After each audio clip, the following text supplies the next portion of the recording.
C'est donc à partir du mot Misra, c'est-à-dire fils de Ra et de El, que les descendants des prêtres égyptiens ont, par un subtil jeu de mots, fait une association avec le mot arabe Sera, qui veut dire lutte. En arabe ou en araméen, c'est la même chose. La lettre M de Mis a été supprimée et le mot Sera a été inversé pour donner le mot Isra. Donc Mis, ils ont inversé en combinaison avec le mot Sera, la lutte. Isra, Sera.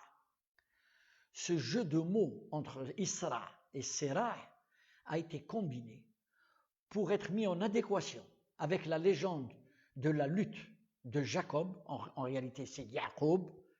Yacob qui veut dire celui qui parvient à ses fins. Yacob, c'est-à-dire celui qui passe, qui parvient à ses fins. Donc, pour être mis en adéquation avec la légende de la lutte de Jacob, avec Dieu, tel que cela ressort de la Bible. Genèse 32, 25 à 29. D'ailleurs, je vais vous citer le passage. Cette légende avait évidemment un but, c'est pas par hasard.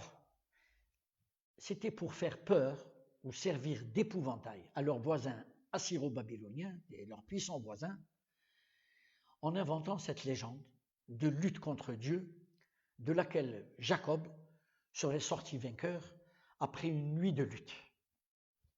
Alors, je vous cite le passage dans la Genèse de la Bible. Donc, le sous-titre, Jacob lutte avec Dieu. Enfin, pas avec Dieu contre quelqu'un d'autre, non, il lutte contre Dieu. Vous allez le comprendre à travers le texte. Alors, 32, 25. Et Jacob resta seul. Un homme se roula avec lui dans la poussière jusqu'au lever de l'aurore. 26. Il vit qu'il ne pouvait l'emporter sur lui. Ça, c'est Dieu. Il a vu qu'il ne pouvait pas gagner Jacob.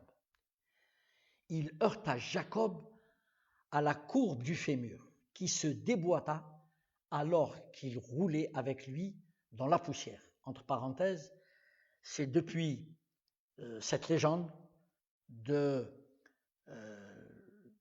ce déboîtage du fémur, du haut du fémur, que les Hébreux ne mangent pas le haut du fémur. 27. Donc 32, 27. Il lui dit, laisse-moi car l'aurore s'est levée. Donc Dieu a dit à Jacob, laisse-moi car l'aurore s'est levée. Et qu'est-ce que lui répond Jacob? Je ne te laisserai pas que tu ne m'aies béni. 28.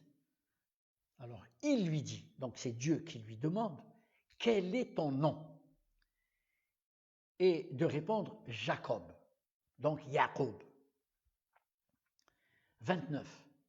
Il reprit, donc ça c'est Dieu, on ne t'appellera plus Jacob, mais Israël, car tu as lutté avec Dieu et avec les hommes et tu l'as emporté. Et voilà où on trouve l'explication de Séra et Isra avec Israël. Elle, c'est Dieu, Séra, Isra, la lutte avec Dieu. Donc l'explication, l'étymologie du mot Israël se retrouve dans ce passage de la Bible, de la Genèse, donc sous le sous-titre de Jacob lutte avec Dieu, de 32, 25 à 29.